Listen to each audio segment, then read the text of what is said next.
সীমান্তবর্তী বাংলাদেশি যারা আছি আমরা বর্তমানে প্রত্যেকটা দিন আতঙ্কে পার করতেছি। আমি বাংলাদেশের সমস্ত জনগণকে বলতে চাই যারা সীমান্তবর্তী আছেন আপনারা সকলেই সচেতন থাকবেন, এখন থেকে সচেতন থাকবেন।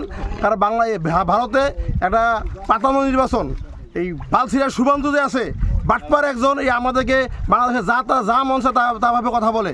আমি আপনাদের শুভেন্দুকে বলবো আপনি নিজের দিকে তাকান, আপনার বর্তমান অবস্থান দেখেন। আপনি যা শুরু করছেন আপনার অবস্থা খুব খারাপ হয়ে যাবে।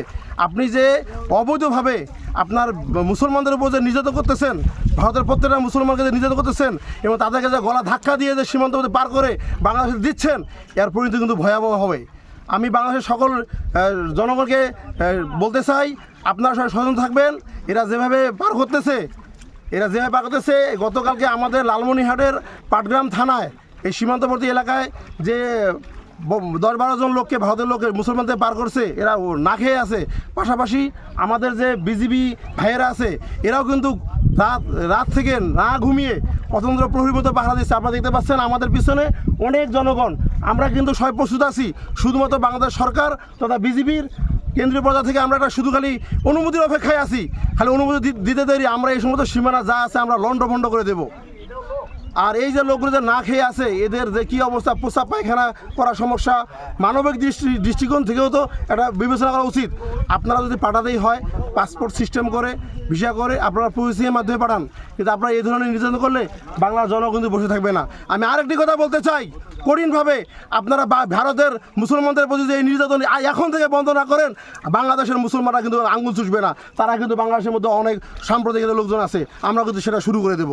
আমি এই জন্য বলতে চাই বাংলাদেশের শান্তি বিরাজ করছে, বাংলাদেশের শান্তিকে নষ্ট করার জন্য ভারতের এই শুভেন্দু এই সমস্ত কুচক্র শুরু করছে, যাতে বাংলাদেশ শান্তিভাবে চলতেছে, শান্তিভাবে চলতে না পারে।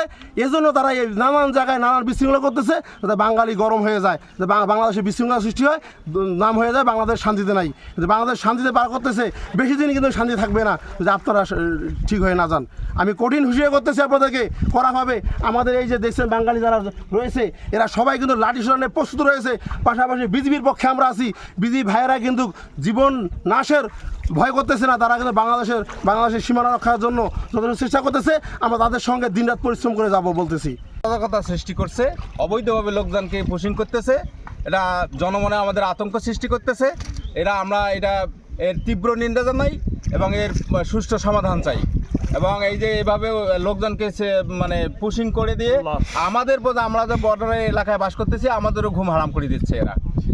এই শুভেন্দু অধিকারী এই নির্বাচিত হওয়ার পর থেকে আমাদের বর্ডারে অশান্তি শৃঙ্খলা সৃষ্টি করতেছে এবং মানে বিশেষ করে মানে মুসলমানদের উপর আমাদের নির্যাতিত নিষ্পেষিত করে দিচ্ছে আমাদের। আমরা এর তীব্র নিন্দা জানাই।